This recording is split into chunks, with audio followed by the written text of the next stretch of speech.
Buenos días, buenas tardes, buenas noches a todos ustedes, mis queridos amigos y hermanos en Cristo. Esperamos que estén siendo bendecidos y hoy sea un día especial de iluminación con la palabra de Dios que hemos preparado para todos ustedes. El tema que abordaremos tiene como título La salvación no se pierde, pero puede ser rechazada de manera voluntaria. Este tema puede que les cause sorpresa y controversia. Quédese en el canal para conocer una enseñanza pocas veces abordada desde el enfoque que tenemos para ustedes.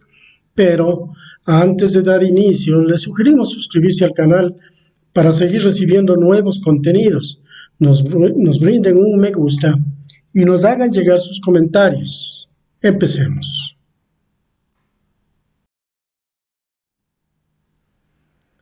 Sobre si la salvación cristiana se pierde o no, se ha escrito innumerables obras involucrando a eminentes estudiosos de la Biblia, como Calvino o Arminio, entre otros.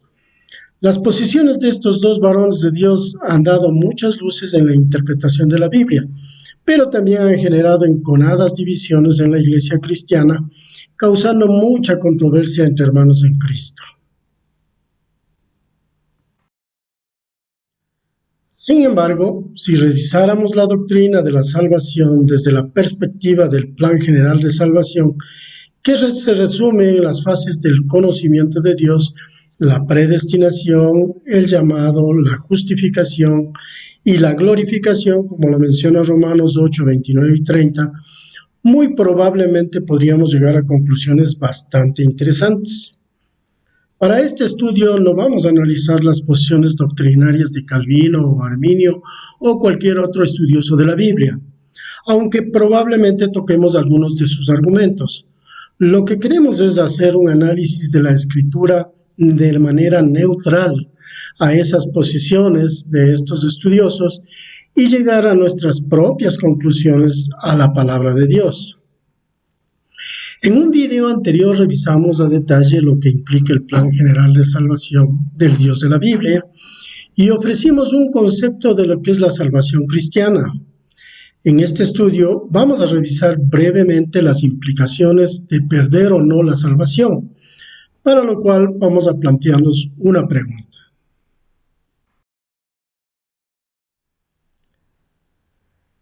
¿La salvación de qué? Sería una primera pregunta a dilucidar. El libro de los Salmos abunda en expresiones de gozo por recibir salvación de manos de Dios. Se exalta el nombre de Jehová por su grande, gloriosa y maravillosa salvación. El Nuevo Testamento ya enfoca la salvación a la obra redentora de Jesucristo, donde en 1 de Pedro 1:5 y 1:9 se revela que la salvación es para tiempos postreros y consiste en la salvación de las almas, mientras que en Marcos 16:16 se contrasta la salvación con la condenación. Romanos 5:9 agrega que seremos salvos de la ira de Dios. Debemos plantearnos dos aspectos fundamentales para comprender de mejor manera este interrogante. Primero, que existe una ley justa de Dios indicada en Ezequiel 18:4 que dice: He aquí todas las almas son mías, como el alma del Padre, así el alma del Hijo es mía. El alma que pecare, esa morirá. Por otro lado, tenemos lo mencionado en Romanos 1:32, que dice: quienes habiendo entendido el juicio de Dios, que los que practican tales cosas son dignos de muerte, no solo las hacen, sino los que también se complacen con los que las practican. O Romanos 6:23, porque la paga del pecado es muerte. Por otro lado, Apocalipsis 14:7 habla que el día del juicio ha llegado, mientras que Tito 3:11 dice que en el juicio se condena el que ha cometido actos de perversión y pecado. En similar sentido habla 1 de Timoteo 5:24. En conclusión, sin Cristo, la paga del pecado es la muerte eterna, separados de Dios por la eternidad. Sería la justa retribución de una vida impía, de rebeldía y desobediencia a los mandatos de Dios.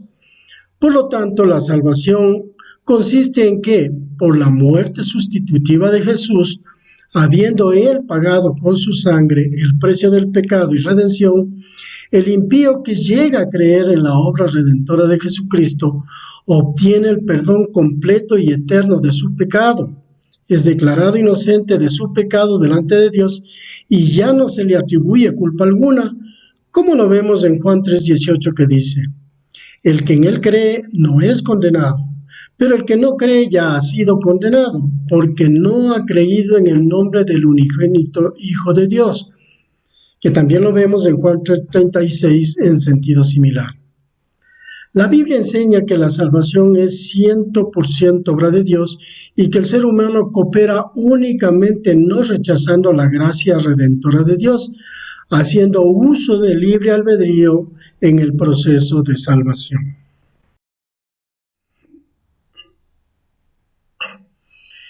En el contexto de si la salvación se pierde o no, es ineludible hablar de la predestinación, un concepto íntimamente ligado al plan de salvación del Dios de la Biblia, por lo que vale la pena hacernos la siguiente pregunta: ¿la predestinación es bíblica? La respuesta es sí. Pocos versículos hablan específicamente de la predestinación, pero están complementados con versículos que hablan de los conocidos o los escogidos o los elegidos.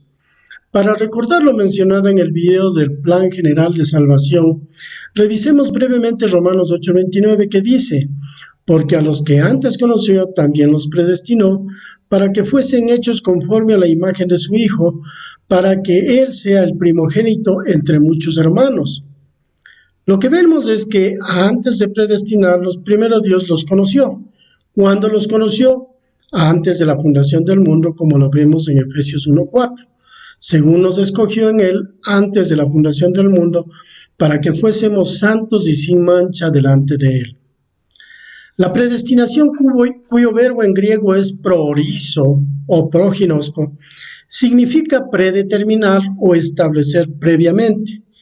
Es una doctrina que se desprende de la Biblia, donde Dios, en su preconocimiento de la vida del ser humano, lo predestina o escoge para que fuese hecho conforme a la imagen de su Hijo, a ser adoptado hijo suyo por medio de Jesucristo, para obedecer y recibir herencia en el cielo, como lo vemos en los siguientes versículos. Romanos 8:29, que dice: porque a los que antes conoció, también los predestinó para que fuesen hechos conforme a la imagen de su Hijo, para que Él sea el primogénito entre muchos hermanos. Efesios 1:5, en amor, habiéndonos predestinado para ser adoptados hijos suyos por medio de Jesucristo, según el puro afecto de su voluntad. Efesios 1:11, en Él asimismo tuvimos herencia, habiendo sido predestinados conforme al propósito del que hace todas las cosas según el designio de su voluntad. Y Primera de Pedro 1:2, que dice: elegidos según la presencia de Dios, Padre, en santificación del Espíritu, para obedecer y ser rociados con la sangre de Jesucristo. Gracia y paz os sean multiplicadas. Una vez conocidos y predestinados, Romanos 8:30 indica: y a los que predestinó, a estos también llamó, y a los que llamó, a estos también justificó, y a los que justificó, a estos también glorificó. Si vemos el contexto del libro Romanos, de Romanos y del Nuevo Testamento, el llamado es al grupo de personas predestinadas, pero también a todo ser humano, conforme lo vemos en 1 de Timoteo 2, del 3 al 4. Porque esto es bueno y agradable delante de Dios, nuestro Salvador, el cual quiere que todos los hombres sean salvos y vengan al conocimiento de la verdad. O 1 de Timoteo 4:10, que dice: que por esto mismo trabajamos y sufrimos oprobios, porque esperamos en el Dios viviente, que es el Salvador de todos los hombres, mayormente de los que creen. La última expresión de 1 de Timoteo 4:10 Deja claro que la misericordia de Dios alcanza a todo ser humano. Su justicia es imparcial y perfecta. El precio de la sangre de Jesús es suficiente y completo para todos. Su gracia alcanza para todos. No hace acepción de personas. Por eso llama a todos a la salvación. Sin embargo, en su omnisciencia, sabe que no todos van a responder al llamado, por lo que el apóstol Pablo declara que Jesucristo es el Salvador de todos los hombres, pero pone especial énfasis en los que creen. En este mismo conocimiento, conforme la primera fase del plan de salvación, Dios conoció los caminos de cada ser humano, como lo menciona Salmos 139, del 1 al 4. Por lo cual predestinó a quienes estarán en mejor disposición de aceptar el llamado. De los textos revisados, vemos que Dios conoció, predestinó y llama a todos los seres humanos. Pero también vemos en otros textos bíblicos que no todos responden de la misma manera, ya que unos más u otros menos se caracterizan por lo mencionado por el diácono Esteban a los judíos en Hechos 7:51, que dice: duros de cerviz e incircuncisos de corazón, de oídos, vosotros resistid siempre al Espíritu Santo, como vuestros padres, así también vosotros. En Romanos 8:30 vemos que a los predestinados llama para justificarlos y glorificarlos. Pero ni la predestinación ni el llamado de Dios a la salvación es salvación automática. Puede ser resistida o rechazada por el ser humano en uso de su libre albedrío, como lo vemos en Apocalipsis 3:5. El que venciere será vestido de vestiduras blancas, y no borraré su nombre del libro de la vida, y confesaré su nombre delante de mi Padre y delante de los ángeles. Revisemos con detenimiento el mensaje a la iglesia de Sardis, que nos brindará algunas luces sobre la predestinación y de si la salvación puede o no perderse. De este análisis sacaremos interesantes conclusiones. Recordemos que quien manda el mensaje a la iglesia de Sardis a través de un ángel es el mismo Señor Jesucristo. Veamos Apocalipsis 3, del 1 al 6, que dice: escribe al ángel de la iglesia de Sardis, el que tiene los 7 espíritus de Dios y las 7 estrellas, dice esto: yo conozco tus obras, que tienes nombre de que vives y estás muerto. Sé vigilante y afirma las otras cosas que están para morir, porque no he hallado tus obras perfectas delante de Dios. Acuérdate, pues, de lo que has recibido y oído, y guárdalo y arrepiéntete. Pues si no velas, vendré sobre ti como ladrón, y no sabrás a qué hora vendré sobre ti. Pero tienes unas pocas personas en Sardis que no han manchado sus vestiduras, y andarán conmigo en vestiduras blancas, porque son dignas. El que venciere será vestido de vestiduras blancas, y no borraré su nombre del libro de la vida, y confesaré su nombre delante de mi Padre y delante de sus ángeles. El que tiene oídos, oiga lo que el Espíritu dice a las iglesias. Este versículo de Apocalipsis 3:5 ha sido usado para argumentar que la salvación puede perderse, pero en esa interpretación hay un error. El contexto de este versículo es que Jesucristo llama al arrepentimiento a miembros de la iglesia de Sardis. Pero si revisáramos el versículo 1, a quien se dirige es a miembros no convertidos, que se hacen llamar cristianos, pero que están muertos espiritualmente, como cualquier incrédulo. Jesús los anima a estar atentos y a arrepentirse, siendo en este contexto que los anima a vencer su incredulidad y religiosidad y apego al mundo. Caso contrario, sus nombres serán borrados del libro de la vida. Además, les recuerda que en esa iglesia también hay creyentes verdaderos que visten vestiduras blancas de manera digna. Si en Apocalipsis 3:1 Jesucristo se había referido a miembros de la iglesia que hubiesen sido salvos por la gracia de Dios, no les habría dicho que están muertos, ya que los salvos y convertidos están vivos espiritualmente, como lo indica Efesios 2:1.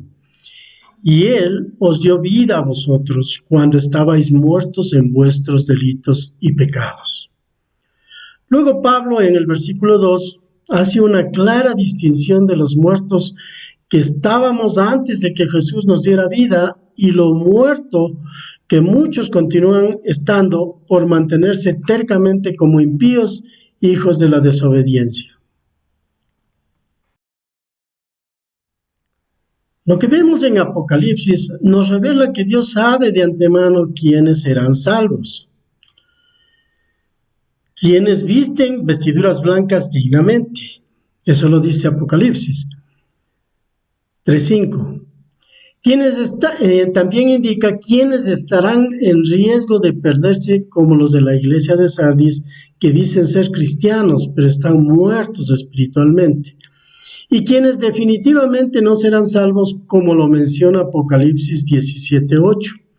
De ahí que Dios no da por sentado que solo unos se salvarán y se enfoca solo en ellos. Cristo murió por todos los seres humanos. La expiación es suficiente para todos, pero eficaz únicamente para los que llegan a confesarlo por fe, como lo dice Juan 3:16. Porque de tal manera amó Dios al mundo, que ha dado a su Hijo unigénito para que todo aquel que en Él cree no se pierda, mas tenga vida eterna. En la misma línea se hacen menciones en Marcos 16, del 15 al 16, Primera de Timoteo 2, del 3 al 4, Primera de Juan 2:2, Romanos 10:13, Hechos 10:43, Juan 1:12 y Segunda de Pedro 3:9. Vemos en Juan 3:16 que la diferencia entre los del mundo que no se salvan y los del mundo que son salvos es la fe, el que en Él cree.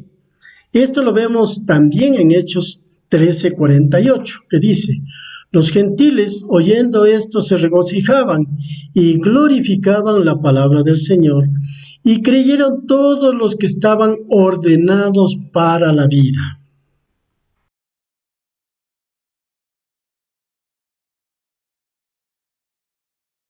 El llamamiento para la salvación de los predestinados es como despertar una mente dormida. Es un proceso que inicia cuando Dios le facilita escuchar el Evangelio de todas las formas posibles y lo convence del pecado y del juicio venidero, Juan 16:8. Le da el don de la fe a quien atiende el llamado por el oír de la palabra, Efesios 2:8, Romanos 10:17 y Hebreos 12:2. Continúa con la disposición de su corazón al escuchar el Evangelio y gustar de la palabra. Hechos 13:48. Acepta con humildad de corazón que es pecador y necesita ser salvado. Lucas 18:13. Llegando al arrepentimiento también dado por Dios, Hechos 11:18, para que de inmediato por la sangre de Cristo ser justificado. El llamamiento viene a ser una convocatoria a la salvación, pero no todos responderán a ese llamamiento, como lo vemos en Mateo 20:16, que dice: así los primeros serán postreros y los postreros primeros, porque muchos son llamados, mas poco escogidos. Aquí vemos una parábola que destaca la soberanía y generosidad de Dios para convocar a todos los que deben unirse a su reino y les sirvan. Independientemente de cuándo se unan, les da la misma recompensa. Pero como vemos al final de la parábola, no todos responden al llamado, por lo que pocos son los escogidos para ser parte del reino de Dios. No se garantiza que todos los predestinados y llamados lleguen a ser salvos. Es decir, el predestinado puede estar inscrito en el libro de la vida y el llamamiento puede darse, pero el que se atiende al llamado va a depender del libre albedrío del ser humano para responder o rechazar el llamado.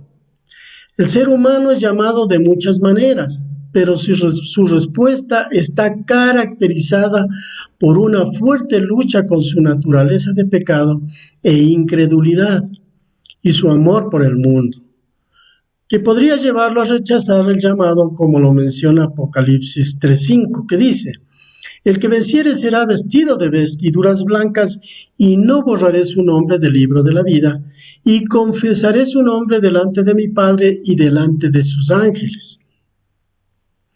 Si venciere, atenderá al llamado mediante la escucha del Evangelio, para llegar a creer en Jesucristo como Señor y Salvador. El que venciere se mantendrá inscrito en el libro de la vida. Por esto Dios nos anima a vencer en la lucha interna contra la incredulidad y nuestro apego a las cosas del mundo, pero no nos deja solos en esta batalla. Solos es imposible acercarnos a Dios, como lo indica Romanos 8:7. Por cuanto los designios de la carne son enemistad contra Dios, porque no se sujetan a la ley de Dios ni tampoco pueden.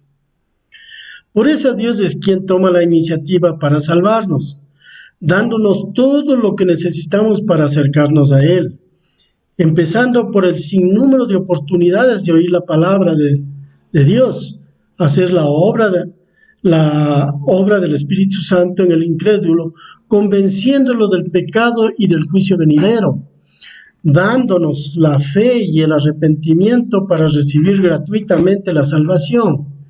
Solo en esa condición se puede vencer, como lo menciona Primera de Juan 5, del 4 al 5, porque todo lo que es nacido de Dios vence al mundo, y esta es la victoria que ha vencido al mundo, nuestra fe.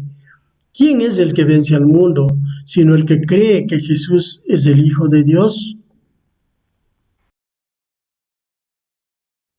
Habíamos dicho que el que Dios llame a un predestinado inscrito en el libro de la vida no implica que automáticamente va a responder afirmativamente, ya que, por ejemplo, Dios llama a la santidad, pero no todos vivimos en santidad.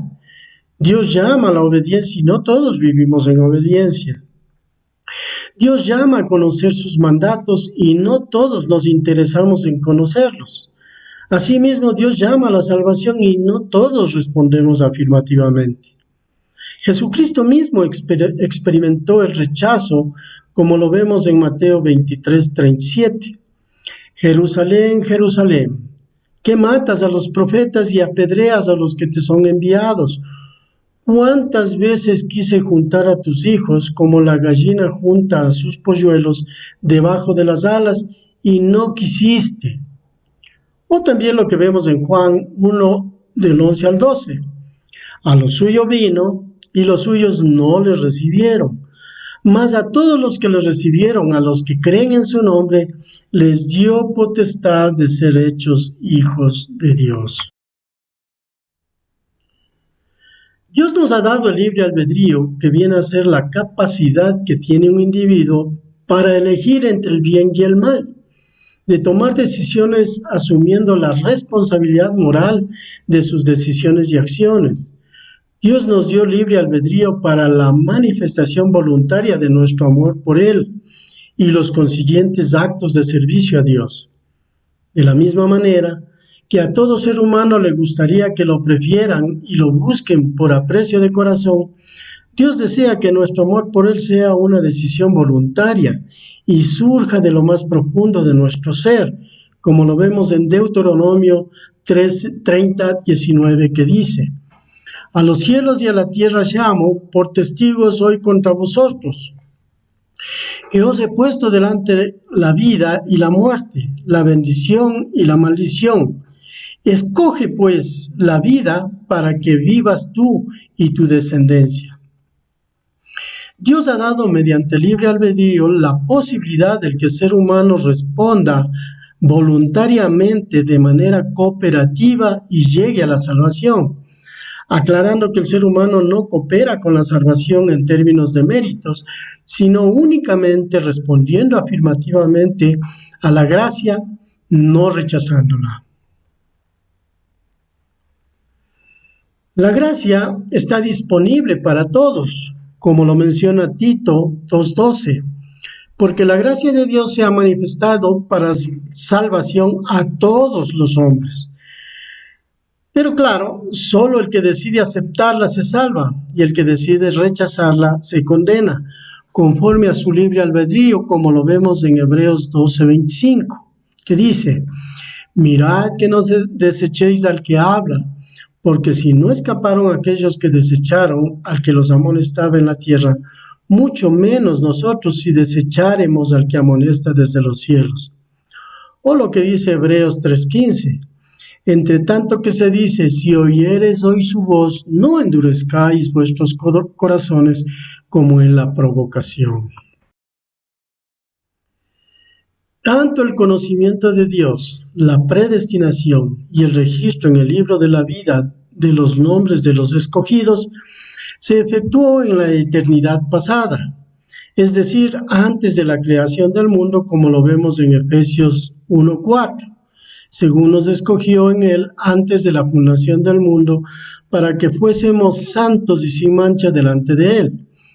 En Apocalipsis 17:8 se dice: y los moradores de la tierra, aquellos cuyos nombres no estaban escritos desde la fundación del mundo en el libro de la vida, se asombrarán viendo a la bestia que era y no es y será. Interpretando vemos que se escribieron unos nombres en el libro de la vida desde la fundación del mundo, pero los nombres de los adoradores del anticristo no se escribieron. Es decir, los nombres escritos deben ser de los predestinados. Por eso sus nombres pueden ser borrados, como lo dice Apocalipsis 3:5, si no se arrepienten y reciben a Jesucristo como su Señor y Salvador.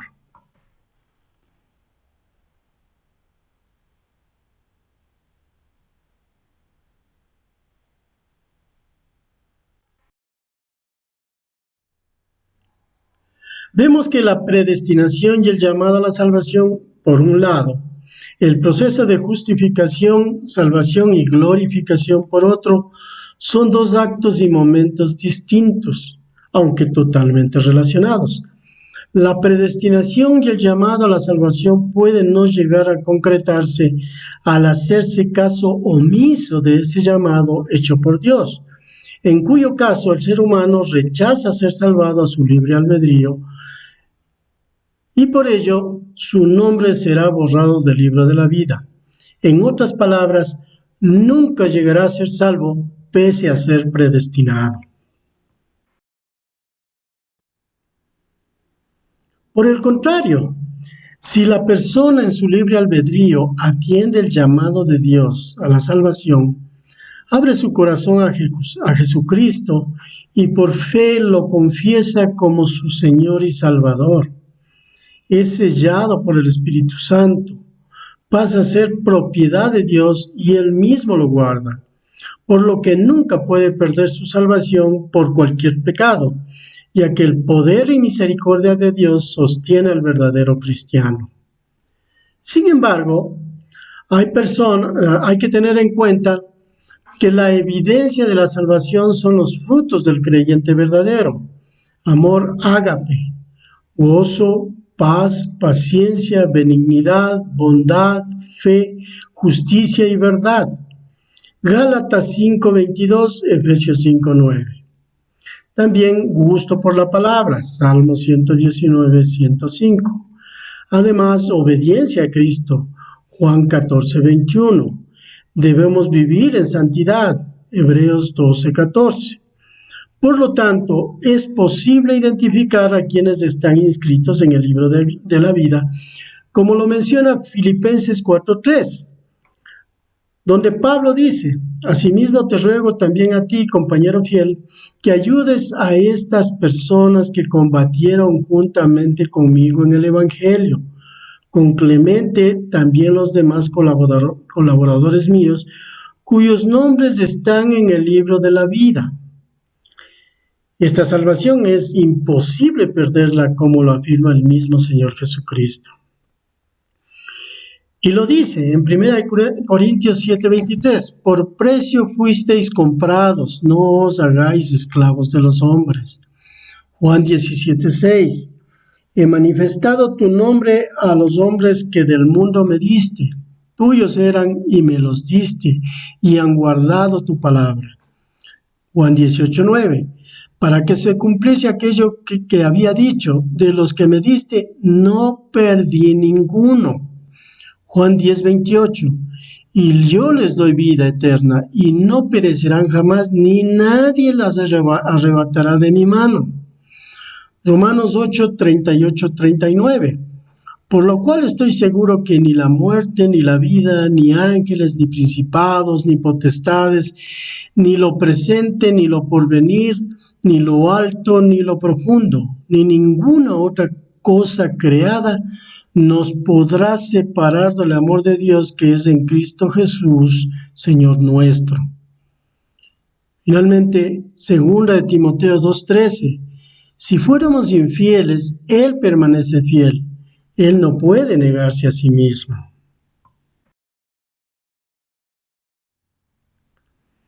Jesucristo afirma que un verdadero cristiano no puede perder la salvación, porque es Él quien lo sostiene.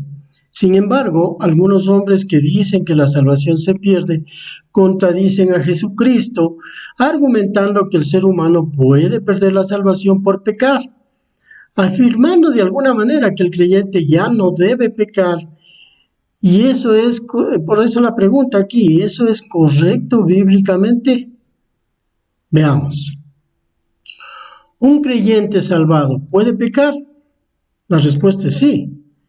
Lo que no debe es practicar el pecado.